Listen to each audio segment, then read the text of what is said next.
for today's video guys, yun, nag-prepare ako ng ingredients dyan ng lulutuin ko. Shiitake mushroom, quail egg, pinakuluan na yan. Then garlic, pork liempo, dark soy sauce, salt, then ang ating sesame oil. Yan, ganyan na siya. Minarinate ko pala yan ng whole night. So, ganyan na siya. So, after that, lulutuin ko na siya no morning na. Yan na, lulutuin ko na siya. Paulit-ulit. Then, antayin lang na uminit yung yung sesame oil. Yung nilagay ko mantika kasi dyan sesame oil pa rin.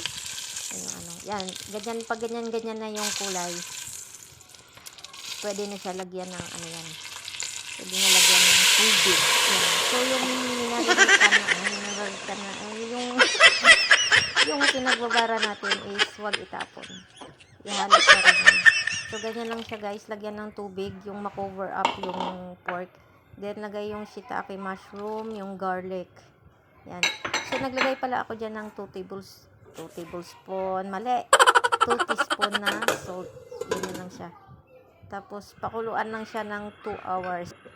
So, 2 hours, sobrang lambot na yan siya. After that, saka ihalo yung quail egg. Ganyan lang siya. Yan. Thanks for watching. Bye-bye!